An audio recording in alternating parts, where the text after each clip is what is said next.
dikatakan Kijang itu 20 tahun dipegang dan diproduksi oleh orang NTT. Tepuk tangan dong.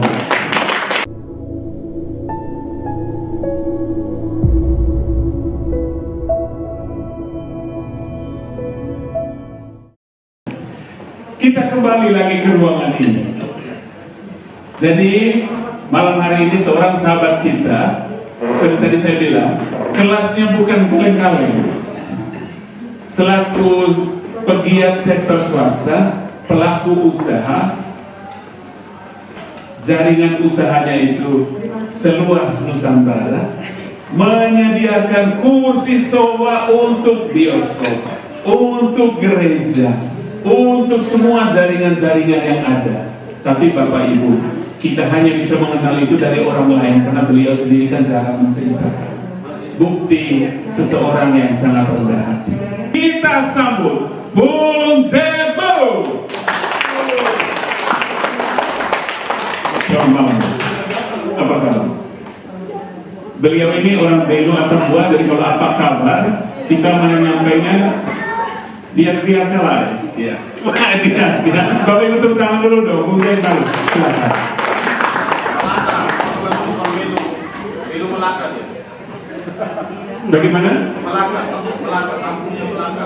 Oh, kampungnya Melaka, Belu Selatan. Iya. Begitu kan? Itu kabupaten sendiri, jadi harus clear. Betul, memang kabupaten sendiri di Belu Selatan. Bapak Ibu, ketika terjadi banjir bandang besar tahun 2000 di Belu Selatan, saya waktu itu salah satu yang juga turun ke lapangan oleh lembaga kami, ya, memberikan pelayanan kemanusiaan di sana. Bapak Ibu sekalian, tadi kita sudah mengenal Bung Z, salah satu sahabat kita dari Belu. Saya ingin minta kesediaan Bung Devi untuk berkenalan lebih lanjut. Kalau dari Belu, apakah dari Belu Selatan, dari Malaka, apakah dari wilayah-wilayah mana yang saya tahu ada Betun, ada Besikama, ya. Yang menyeberang sungai besar itu, terus kemudian ke arah berbatasan dengan timur-timur, daerah selatan, daerah Suai, dan mau ke sana melalui Kobalima. Ya, silahkan mungkin bisa diceritakan sedikit tentang latar belakangnya, dari keluarga dari daerah mana di Belu Selatan, ya, supaya kita lebih tahu, lebih kenal bahwa beliau memang sahabat kita dari NTT. Silakan Bung. Saya berdiri. Siap, boleh silakan. Selamat malam, salam. Teman-teman yang ada di ruangan ini maupun di online. Sebelum pertama-tama saya ada berita juga, sahabat saudara kita Fransmia Parera jam 18 dipanggil oleh sang pemiliknya. Jadi saya ingin kita berdoa kurang lebih 1 menit. Mereka percaya bahwa di dalam kematian ada kebangkitan yang kekal. Terima kasih Bapak, kami serahkan saudara kami Fransmia Parera ke dalam tangan kasih-Mu. Hanya di dalam nama Yesus kami berdoa dan mengucap syukur. Amin. Dalam nama Bapa, Putra dan Roh Kudus. Amin. Nama saya kalau lengkap Yakobus Bu, orang panggil Jack. Kami 9 bersaudara, 8 jagoan, 1 perempuan. Saya lahir di daerah namanya Besikama. Besikama, ya, betul. Kota kecil di Malaka, Kabupaten Malaka. Orang tua saya itu adalah nelayan. Papa saya nelayan dan ibu saya menjual. Dan saya dari kecil sudah biasa menjual ikan. Jadi dari masa kecil kami menempuh pendidikan SD, SMP sampai SMA di Malaka. Setelah kita menamatkan, Saya tamat SMA tahun 85. Sempat setengah tahun, 1 tahun saya nggak sekolah. Dulu kalau kita cerita masa kecil itu tingkat nakalnya tingkat dewa. Jadi ya, hampir tiap hari itu berantem itu dari SD. Naik level dari SMP, SMA jadi bos mafia di kampung itu, nongkrong teman-teman sekolah itu. Iya. Jadi ya cukup nakal lah. Jadi dari pokoknya masih kecil ke buah-buah orang di kebun, pedagang juga gitu palak juga waktu zaman itu. Jadi singkat cerita kan kita buat hampir tiap hari itu di daerah itu suka bikin masalah. Sampai om saya tanya, kamu lu mau jadi apa ya? Saya mau jadi apa ya? Lalu kita merantau sudah. Singkat cerita kita mendarat di Bali. Iya, mau kuliah di Bali. Kuliah tahun pertama, kok rasanya keluarga besar. Kiriman dulu dipakai Wesel itu. Ini tiap bulan kirim Wesel telah terus nih lah.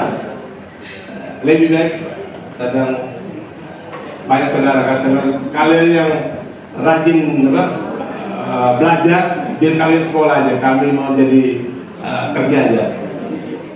Singkat cerita tahun kedua ada tawaran mau kerja di Taiwan. Kerja di Taiwan itu om saya mengirim sampai di Jakarta visanya ditolak. Dari 12 orang om saya ngirim, kok saya sama sepupu saya ditolak visanya. Yang 10 lolos. Iya. Jadi sampai di Jakarta pikir kalau pulang ke Timur diketahui orang. Lebih baik ini milihnya saya apa? Pertama Pak, lebih gampang itu waktu ada speaker kan, tinju aja, lebih gampang. 1 jam itu sudah dapat duit. Ambil jalur itu. Saya pergi cari Tinton Suprapto. Tiap hari saya nongkrong di kantornya di Tamrin itu. Selama hampir 2 minggu kok nggak ketemu Tinton. Mau pulang ini. Akhirnya Pak kerja. Kerja pertama adalah jauh di plastik bekas. Ada yang pernah lihat di pemulung? Saya kerja pertama ya gaji 2.500. Ya sekolah kalau di kampung kan ya S3 lah. Ada yang S3 sekolahnya? Kami S3, SD, SMP, SMA. S3 maksudnya SD, SMP, SMA. Ya itu lah. Jadi singkat cerita saya bekerja di plastik bekas. Jadi kita mengumpul semua plastik bekas ada di Jabodetabek, kita sortir, kita proses, giling, cair, injection. Jadi tamat di sekolahnya. Dari olah bahan kita pisahkan sampai proses injection. Jadi kalau dulu ada injection ya bagaimana itu sekolah itu udah tamat. Jadi waktu saya di Jakarta saya gaji kurang lebih 50.000 ya. Saya melihat atas ada yang kerja di samping gaji 500.000 semua. Kapan ya? Gaji 500.000 nih. Tapi puji Tuhan waktu 1 tahun saya mimpi lagi ya, yang tadi yang gaji 500.000 itu. Jadi ya dalam 1 tahun saya mengejar. Dan dalam saya siang saya kerja di mulung plastik, malam saya belajar buku, belajar las. Jadi aduh ini gaji yang di sini untuk kirim ke saudara di sekolah untuk biaya hidup yang lembur ini jam 6 malam sampai jam 12. Jadi kita kerja itu. Ternyata gaji borongan lebih banyak. 1 minggu bisa dapat 35.000. 1 bulan udah 100 lebih kan. Ini 1 bulan 50.000. tapi hari kita belajar tamat selesai. Jadi intinya waktu proses ini memang nggak gampang. Itu dari kampung bawa baju 2 potong seminggu rumah sakit. Di Jakarta masa kita motivasi bekas tiap hari. Saya akan suatu saat saya akan mimpi yang tadi ya. Jadi saya belajar. Jadi kita nggak usah malu. Di prinsipnya saya kalau kerja itu adalah kita sekolah dibayar orang. Jadi sekolah dibayar orang. Singkat cerita, setelah selesai dikasih bekas, saya kerja di perusahaan masih saudara juga, produksi komponen Toyota Kijang. Orang nggak tahu kan, Kijang itu 20 tahun dipegang dan diproduksi oleh orang NTT. Tepuk tangan dong. Orang lain boleh bangga, mau dari suku mana, tapi satu hal, bahwa Kijang itu selain engine dan bahan dan lain-lain, sasis, bodi, kursi, produksi orang NTT. Nah, waktu itu saya jalan-jalan ini karena kemurahan Tuhan juga. Naiknya tetap dan tidak 1.500 karyawan, 75% adalah orang NTT.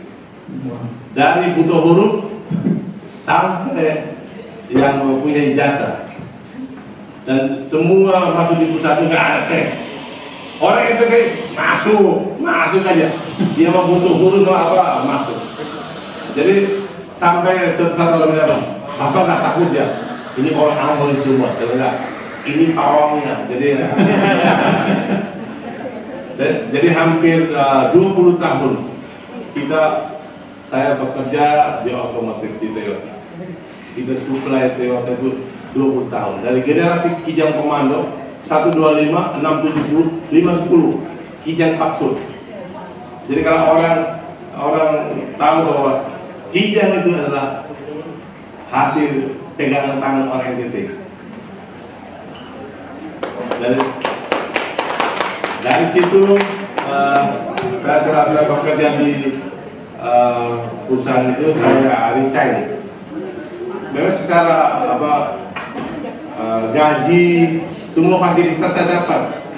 Mau jalan-jalan pakai uang perusahaan, mau traktir orang pakai uang perusahaan, semuanya hampir itu. Tapi saya melihat keprihatinan bahwa saudara-saudara kita NTT ini tidak ada tanah. Kita menampung kurang lebih ada 25 kakak ada di situ. Tiap bulan dikasih makan dan ini. Dan saya melihat bahwa ini perlu kita sesuatu. Akhirnya saya mengambil keputusan untuk bekerja keluar. Saya keluar dari perusahaan, saya nggak mungkin saya menjadi pemilik perusahaan, saya nggak mungkin. Kalian sudah punya 7 perusahaan. Sekarang saya waktunya untuk saya ini. Akhirnya saya keluar dari itu tanpa orang minta kesana, enggak, kita enggak kesana. Nah, singkat cerita, saya buka satu perusahaan. Mungkin orang dulu orang tahu namanya Olimpik. Iya. Semua desainnya saya yang desain. Kursi makan, meja makan itu semua hampir sebagai Pak besar.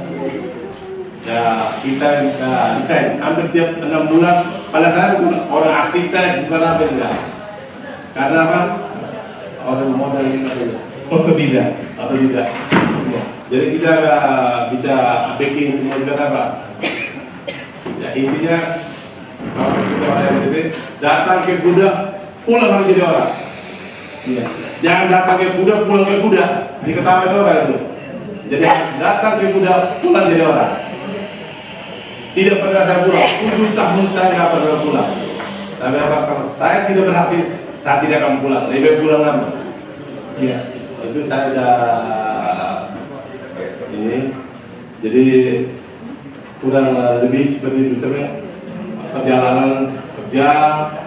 Di dalam perusahaan itu adalah bukan hanya produksi kijang aja, kita produksi kursi kantor, komponen kursi kantor di Indonesia dan 5 benua. Iya. Jadi kalau orang bicara kursi kantor yang hari ini punya merek, sebut saja siapa. Komponen dari kita. Ergoten, Data Steve, Vinoti, Innoviker, Slam, semua banyak model merek. Komponennya 80% dari kita, kecuali formnya aja sama kain. Semua komponen dari kita orang NTT.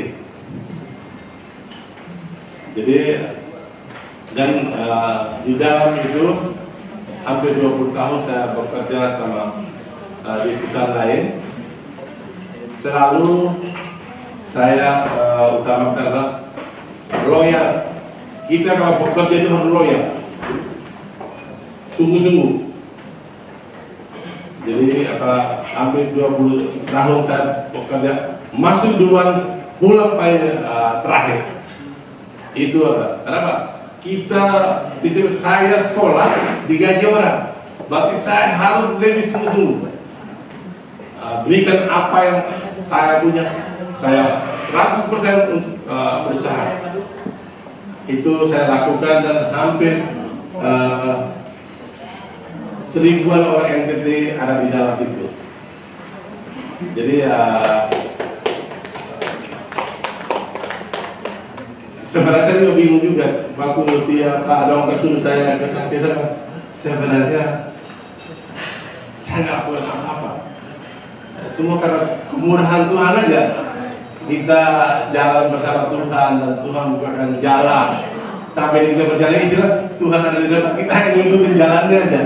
Waktu Pak Dong bilang kesaksian apa? Saya bingung juga. Saya nggak merasa bahwa apa-apa. Karena semua kemurahan dan pertolongan Tuhan di dalam hidup ini. Iya, berhenti di situ dulu. Bapak Ibu tepuk tangan dulu semuanya. Mungkin sebagai saya ingin mengajukan tadi ya pertanyaan untuk menggali pengalaman. Tadi diceritakan mengenai rekrutmen yang ke Taiwan. Bapak Ibu kalau ke Taiwan, omong-omong Taiwan saya jadi teringat waktu saya mewawancarai Pak Hanafi waktu itu sempat juga disebut ada suatu bisnis tertentu di Taiwan. Berkaitan dengan Taiwan, itu saya ingin tanya, mengapa 10-nya lolos, 2-nya tidak? Apakah urus paspor kah, ataukah terlambat pesawat atau apa? Bagaimana tuh, kakak saya? Sebenarnya jawabannya baru sekarang saya dapat setelah beberapa tahun. Oh iya, apa itu? Jadi waktu yang saya Indonesia tadi, Iya. waktu yang mengurus mengirim itu cuma om saya. Harusnya orang dalam itu yang berangkat. Kok ini kita Orang lain yang berangkat, orang lain kita yang yang berangkat kirim. nih. Jadi kadang agak rasa kecewa juga. Terus setelah Sekian lama, ya itulah di Roma 8 ayat 28. oh, disebutkan dong. Allah terus bekerja bagi segala sesuatu yang mendatangkan kebaikan bagi orang yang mengasihi Dia. Saya tahu bahwa memang Tuhan sudah menyediakan tempat yang terbaik di Jakarta. Ternyata 10 itu berangkat, balik lagi dia sama aja. Jadi ternyata saya tahu hasilnya. Kalau saya berangkat mungkin nggak ada seperti sekarang. Jadi Iya. jadi memang pertama kecewa, tapi akhirnya kita tahu, oh maksud Tuhan ini ya kayak Iya begitu. Oke, baik. Terima kasih kakak J. Bapak Ibu tepuk tangan dulu, luar biasa. Lalu saya mau gali lagi yang tadi Bung Zek sampaikan, yang buta huruf pun masuk. Suatu perusahaan yang memproduksi seluruh komponen Toyota, kijang, dan kemudian begitu banyak orang yang ada di dalamnya, dan Pak Z yang menjadi, boleh saya katakan, yang buang badan, ya kan? Menjadi penjamin. Jadi pendidikan belum tentu, kecakapan mungkin belum tentu, tapi ini yang menarik bagi saya. Apa yang membuat Wong Zain begitu yakin kalau orang-orang kita dari NTT itu masuk saja pasti nanti jadi dan pasti nanti bagus. Bisa diceritakan kan? Ya supaya yang muda-muda itu juga percaya diri begitu. Ya. Ya, jadi seringkali orang lain mengatakan orang NTT itu malas. Tidak. Orang NTT tidak malas. Orang yang punya potensi. Cuma karena apa? Dia kebiasaan dari bangun pagi di kampung nggak mau kerja apa, bingung. Dia duduk dia bingung. Bertahun-tahun dia duduk dia bingung. Akhirnya menjadi gaya hidup. Nah, jadi akhirnya bersama di Jakarta semua butuh apa begini. Kita didik mereka. Jadi kita sebagai mentor kita mengajari mereka dari awal, dari dia tidak paham sampai dia apa. Dan orang NTT itu awal saja, bisa kayak mobil diesel. Dia kan belum panas, tidak. Tadi sih panas itu, tapi ini. Yang penting perut kenyang, gas terus itu. Jadi bayangkan ya, orang NTT waktu itu produksi Kijang itu kan ada skill. Iya betul. Kita punya orang dididik itu seminggu pintar dia ngelas. Datang dulu las dia balik. Malam dia menangis, kasih bodrek, besok mulai lagi. Seminggu dia udah pintar las. Dan kita didik dia terus. Jadi sebenarnya anak-anak kita dari NTT itu kalau dididik, di edukasi yang bagus, top. Jadi orang NTT ini kamu naik itu mobil Kijang punya siapa? Yang bikin? Orang NTT. Mana kalau punya bisa bikin? 20 tahun orang NTT yang menguasai itu otomotif. Kata Jack selama 20 tahun itu